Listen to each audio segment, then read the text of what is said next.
Le chevalier à l'armure rouillée, chapitre 3, le chemin de la vérité. Lorsque le chevalier s'éveilla, Merlin était tranquillement assis à côté de lui. « Je suis désolé de ne pas m'être conduit en chevalier, dit-il. Ma barbe est toute mouillée, ajouta-t-il d'un air dégoûté. Ne t'excuse pas, dit Merlin. Tu as simplement fait le premier pas pour t'extraire de ton armure. Que voulez-vous dire ? Tu verras, répondit le magicien. Il se leva. Il est temps pour toi de partir. Cette nouvelle troubla le chevalier. Il avait fini par apprécier sa vie dans les bois avec Merlin et les animaux. De toute façon, il n'avait apparemment aucun endroit où aller. Juliette et Christophe ne semblaient pas souhaiter son retour. Évidemment, il pouvait retourner à ses affaires de chevalerie et partir pour quelques croisades. Il avait une bonne réputation au combat et plusieurs rois seraient heureux de l'avoir. Mais se battre n'avait plus de sens pour lui. Merlin rappela au chevalier son nouveau but, se débarrasser de son armure. « À quoi bon ?» demanda le chevalier, morose. « Il importe peu à Juliette et à Christophe que je m'en débarrasse. »« Fais-le pour toi-même, » suggéra Merlin. « Le fait d'être emprisonné dans cet acier t'a posé beaucoup de problèmes qui ne feront que s'aggraver avec le temps. Tu risques même de mourir d'une pneumonie à cause de ta barbe mouillée. »« Je crois que mon armure est devenue une entrave, » répondit le chevalier. « Je suis fatigué de la traîner partout et écœuré de la nourriture en bouillie. Rendez-vous compte. Je ne peux même pas me gratter le dos quand ça me démange. »« Et depuis combien de temps n'as-tu pas senti la chaleur d'un baiser, humé le parfum d'une fleur, entendu une belle mélodie, sans avoir ton armure au travers de ton chemin ?»« Je ne sais plus trop, » marmonna tristement le chevalier. « Vous avez raison, Merlin. C'est pour moi-même qu'il faut que j'enlève cette armure. »« Tu ne peux pas vivre et penser comme tu l'as fait dans le passé. Car c'est pour cette raison que tu t'es enfermé dans ta prison d'acier. »« Mais comment changer ?» demanda le chevalier mal à l'aise. « Ce n'est pas aussi difficile qu'il y paraît, expliqua Merlin, en l'amenant en direction d'un sentier. Voilà le chemin que tu as suivi pour entrer dans ces bois. »« Mais je n'ai suivi aucun chemin, dit le chevalier. J'étais perdu depuis des mois. »« Souvent, les gens ne sont pas conscients du chemin qu'ils suivent, répondit Merlin. Vous voulez dire qu'il était là, mais que je ne le voyais pas ? Oui. Tu peux le reprendre en sens inverse, si tu le désires. Mais il conduit à la malhonnêteté, à l'avarice, à la haine, à la jalousie, à la peur et à l'ignorance. Êtes-vous en train de dire que j'ai tous ces défauts ? Demanda le chevalier indigné. Il y a des moments où tu en as certains, affirma tranquillement Merlin. Le magicien montra alors un autre chemin, plus étroit que le premier et très abrupt. « C'est une rude montée, semble-t-il, » observa le chevalier. Merlin acquiesça d'un signe de tête. « C'est, dit-il, le chemin de la vérité. Il mène au sommet d'une lointaine montagne, et là, il devient encore plus raide. » Le chevalier regarda sans aucun enthousiasme l'abrupte pente. « Je ne suis pas certain qu'elle en vaille la peine. Qu'aurai-je à mon arrivée au sommet ? » « Ce que tu n'auras plus, expliqua Merlin, c'est ton armure. » Le chevalier réfléchit. S'il reprenait le chemin déjà emprunté, il n'avait aucun espoir de se débarrasser de son armure, et il mourrait probablement de solitude et de fatigue. Apparemment, le seul moyen d'enlever son armure était de suivre le chemin de la vérité. Mais il risquait de mourir en escaladant la montagne. Il regarda le sentier ardu qui se dessinait devant lui, puis l'acier qui recouvrait son corps. « D'accord, » dit-il d'un ton résigné, « je vais essayer le chemin de la vérité. » Merlin approuva. « Ta décision de te lancer dans l'inconnu, malgré le poids de ton armure, est très courageuse. » Le chevalier savait qu'il avait intérêt à se mettre en route immédiatement. Sinon, il risquait de changer d'avis. « Je vais prendre ma fidèle monture, dit-il. »« Oh non, dit Merlin en secouant la tête.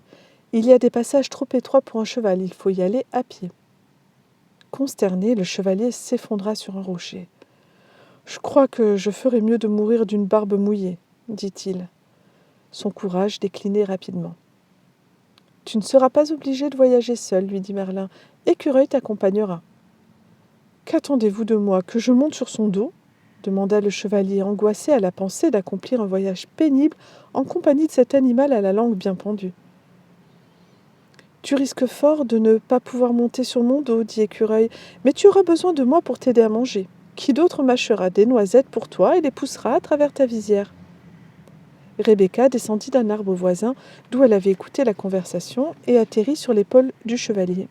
« Moi aussi je t'accompagnerai, je suis déjà allée jusqu'au sommet de la montagne, je connais le chemin, dit-elle. L'aide que lui offraient les deux animaux redonna au chevalier le courage dont il avait besoin. « Eh bien ça, c'est quelque chose, se dit-il. L'un des meilleurs chevaliers du royaume ayant besoin de se faire encourager par un écureuil et un oiseau. » Il se mit à grand-peine sur ses pieds, indiquant ainsi à Merlin qu'il était prêt à entamer son voyage. En se dirigeant vers le chemin, le magicien donna au chevalier une magnifique clé d'or qu'il portait accrochée à son cou.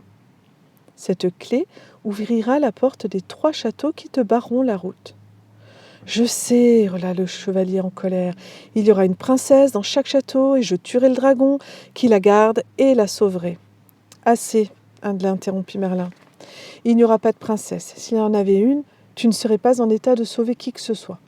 Tu dois d'abord apprendre à te sauver toi-même. » Ainsi réprimandé, le chevalier se calma tandis que Merlin continuait. Le premier château s'appelle Silence, le deuxième Connaissance et le troisième Volonté et Audace. Une fois à l'intérieur, tu ne trouveras la sortie qu'après y avoir appris ce que tu es censé y apprendre.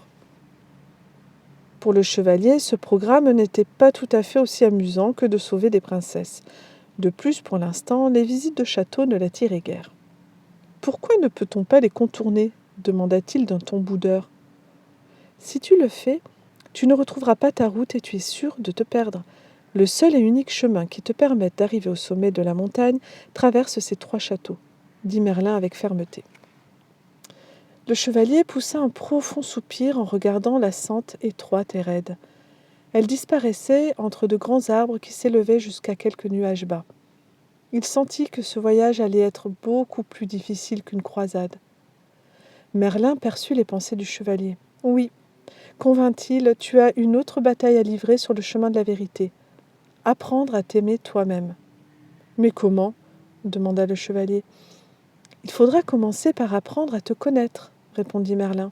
« Comme ce n'est pas avec ton épée que tu gagneras cette bataille, tu peux la laisser ici. » Le doux regard de Merlin se fixa un moment sur le chevalier.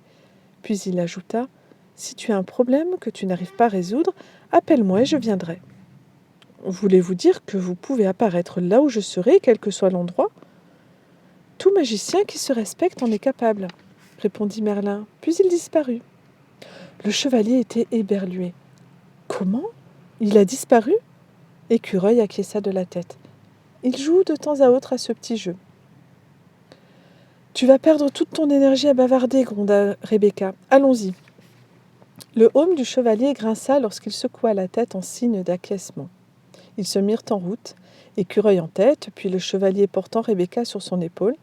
De temps à autre, Rebecca s'envolait pour des missions de reconnaissance, puis revenait raconter ce qu'elle avait vu plus loin. Au bout de quelques heures, le chevalier s'évanouit, épuisé et meurtri. Il n'était pas habitué à voyager en armure sans sa monture. Comme de toute façon le soir tombait, Rebecca et Écureuil décidèrent qu'ils s'arrêteraient là pour la nuit. Rebecca vola en direction des buissons et revint avec quelques baies qu'elle poussa à travers les trous de la visière. Écureuil, dans un ruisseau voisin, remplit d'eau quelques coquilles de noisettes. Le chevalier y but avec la paille que Merlin lui avait donnée. Trop fatigué pour attendre les noisettes qu'Écureuil était en train de lui préparer, il sombra dans le sommeil. Le lendemain matin, il fut réveillé par le soleil qui l'éblouissait. Peu habitué à un tel éclat, il grimaça. Sa visière n'avait jamais laissé passer autant de lumière. Comme il tentait de comprendre le phénomène, il s'aperçut qu'Écureuil et Rebecca le regardaient en bavardant et en roucoulant avec une grande excitation. Se mettant laborieusement en position assise, il s'aperçut qu'il voyait mieux que la veille et qu'il sentait l'air frais sur son visage. Une partie de sa visière s'était cassée et était tombée. Comment cela a-t-il pu se produire, se demanda-t-il. Écureuil répondit à sa question non formulée. Elle a rouillé puis est tombée. Mais comment ? Demanda le chevalier. À cause des larmes que tu as versées lorsque tu as vu le billet sans un mot de ton fils, dit Rebecca. Le chevalier réfléchit. Son chagrin avait été si profond que son armure n'avait pu l'en protéger. Tout au contraire, ses larmes avaient commencé à briser l'acier qui l'entourait. « Mais c'est ça, les larmes des véritables sentiments me libéreront de mon armure. » Il se mit debout plus vite qu'il ne l'avait fait depuis des années. « Écureuil, Rebecca !» cria-t-il. « Bon sang, attaquons-nous au chemin de la vérité à l'instant. » Rebecca et Écureuil étaient tellement contents de ce qui arrivait au chevalier qu'aucun ne releva qu'il venait de trouver une rime. Tous trois continuèrent leur escalade. Ce fut une journée particulièrement merveilleuse pour le chevalier. Il distingua dans l'air de fines particules de lumière solaire qui filtraient à travers les branches des arbres. Il regarda de près la tête de quelques rouges-gorges et vit qu'ils n'étaient pas tous semblables. Il le fit remarquer à Rebecca qui sautilla en roucoulant joyeusement. « Tu commences à percevoir les nuances qui existent dans d'autres formes de vie parce que tu commences à voir celles qui existent en toi-même. » Le chevalier tenta de comprendre ce que voulait exactement dire Rebecca. Il était trop fier pour le demander, car il avait toujours l'idée qu'un chevalier se devait d'être plus intelligent qu'un pigeon. Précisément à ce moment, Écureuil, qui était parti en reconnaissance, revint en bondissant allègrement. « Le château du silence est juste après la prochaine montée. » Excité à la pensée de voir le château, le chevalier pressa le pas, escorté d'un bruit métallique. Il atteignit le sommet de la colline hors d'haleine. Effectivement, un château se dessinait au loin, barrant complètement le chemin. Le chevalier avoua sa déception à Rebecca et à Écureuil. Il s'attendait à un bâtiment fantastique, alors que le château du silence ressemblait à n'importe quel autre château de la région. Rebecca, en riant, lui dit « Quand tu auras appris à accepter au lieu d'espérer, tu seras moins souvent déçu. » Le chevalier acquiesça à cette sagesse. « C'est vrai, j'ai passé la plus grande partie de ma vie à être déçu. Je me souviens que, couché dans mon berceau, je croyais être le plus beau bébé du monde. Mais ma nourrice m'a regardé et a dit « Tu as un visage que seule une mère peut aimer. » J'ai été très déçu d'être affreux et non pas beau, et navré que la nourrice fût si impolie. Si tu t'étais simplement accepté comme beau, sa réflexion n'aurait eu aucune importance pour toi.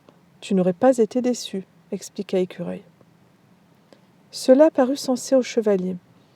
Je commence à penser que les animaux sont plus intelligents que les êtres humains. Le fait que tu puisses dire cela te rend aussi intelligent que nous, répliqua Écureuil. Je ne crois pas que cela ait quelque chose à voir avec l'intelligence, intervint Rebecca. Les animaux acceptent et les êtres humains attendent. On n'entendra jamais un lièvre dire « Ce matin, j'attends que le soleil paraisse pour aller jouer près du lac. Si le soleil ne paraît pas, cela ne gâchera pas sa journée.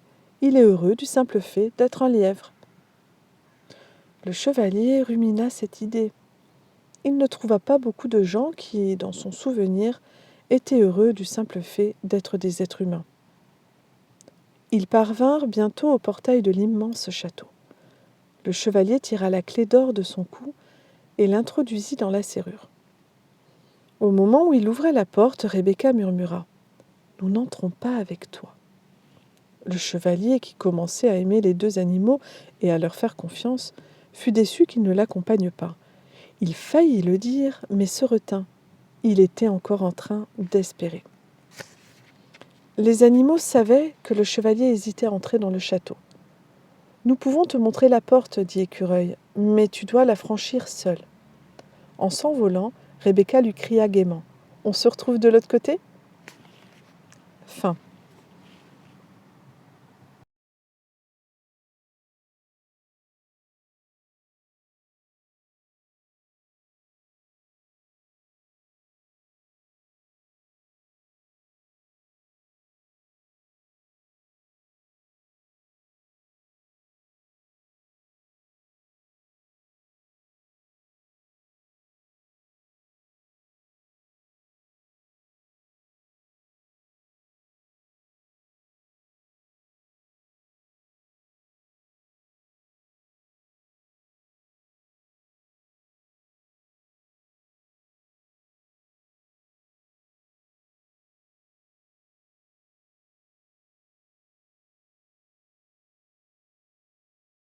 Lorsque Merlin eut fini de jouer du luth et de chanter, Le chevalier lui fit part de ses soucis à propos de Rebecca.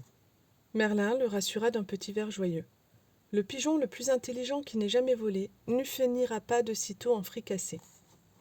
Tout d'un coup, un grand vacarme se fit entendre parmi les animaux. Tous regardaient le ciel, si bien que Merlin et le chevalier en firent autant.